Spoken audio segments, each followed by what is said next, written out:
So, is it Miss Liberty or Mrs. Liberty?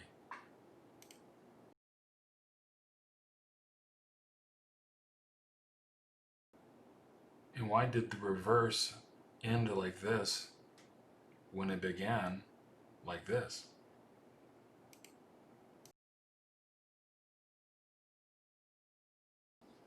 The answers involve this 33-year-old Italian immigrant, Anthony DeFrancisci, who apprenticed under Adolf Weinman of the Walking Liberty and Mercury Dime fame.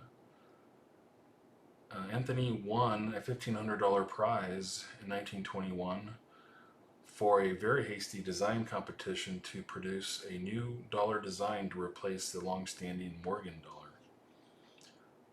Anthony beat out a very stiff competition from Robert Atkin, Henry Herring, and his mentor Adolf Weinman. DeFrancisci only had a few weeks to produce a design. He delivered 2 designs ultimately. The obverse was the same for both, but the reverses were different. The first one featured an eagle breaking a sword with its beak, quite dramatic, and the second was the eagle perched atop a broken sword.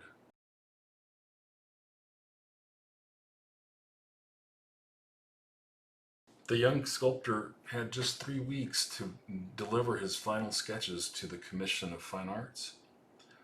So he decided to use his new bride, 22-year-old Teresa Caffarelli, also a recent immigrant from Italy. She was his model for the Liberty head. His bride served as the basis of the obverse design, but the ultimate result was a composite. So the sculptor's obverse design isn't a literal representation of his wife, but, and I quote from the sculptor himself,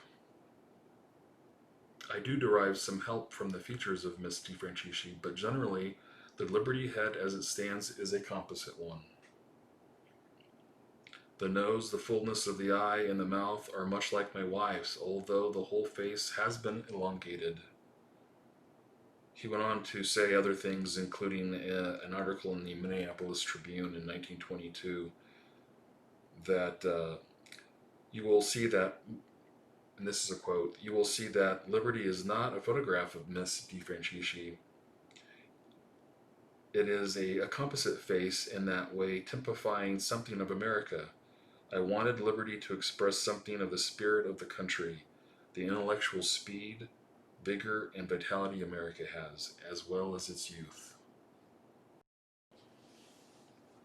And now we turn to the reverse, which is a far less romantic story. How did this initial sketch from the sculptor evolve into this final reverse? DeFrancisci produced 2 reverse designs. The first featured an eagle literally breaking a sword to symbolize what he said was disarmament, meaning the systematic reduction or elimination of weapons, especially weapons of mass destruction. The committee actually chose the second reverse design. In this design, the eagle is perched, clutching a broken sword in its claws, with olive branches around the head of the sword, also depicting or symbolizing disarmament. After the committee approved this reverse, shortly thereafter, that was on December 19th, 1921, a word spread and descriptions of the winning design spread, and they received some negative feedback from a few key players that weren't part of the evaluation but had a lot of say. And I'll quote, "The accepted model for the reverse of the standard dollar bears at its base of the eagle a device representing a broken sword. As a result of published description of the model, numerous protests against the use of this device are being received. End quote. Main detractors were a member of the Fine Arts Commission, Mr. Fraser, and the chairman of the Fine Arts Commission, Charles Moore, both demanding that the broken sword be removed. Detractors claimed that the design reflected weakness, symbolized even outright defeatism. Reactions split one way or the other. Some saw it as a peaceful symbol for disarmament. Others saw it as a sign of weakness. Public reaction was mixed, due just as much to the rushed production and the problems resulting from a hasty first minting than any issue with the design itself. The quick turnaround, with just mere days left in 1921 to produce the first batch of coins, resulted in a very high relief. The strike was so high it made the coin difficult to stack, and the hair detail on Lady Liberty was flattened, and it made for a bad initial impression in the general public. Other people disliked the design, thinking Lady Liberty was too informal. There was an article in the Wall Street Journal entitled "Our Flapper Silver Dollar." Choosing one of these designs is a personal choice when it comes right down to it.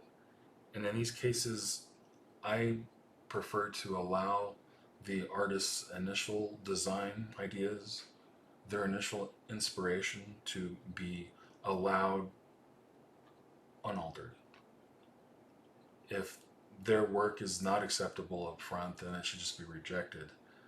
In this case, the design having been altered after being accepted, I just don't agree with it. I don't like designs by committee or design by overrule by some arbitrary power that was not part of the design work up front by, in this case, the sculptor.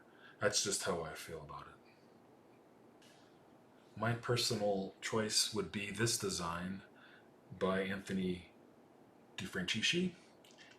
I think his verse, Lady Liberty, is refreshing. It is youthful. It does represent America, especially at that time.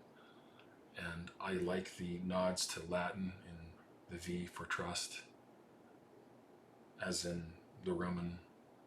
And I also like the Roman numerals for the date. I think it's a great combination of classicism and youthful, optimistic America circa 1900.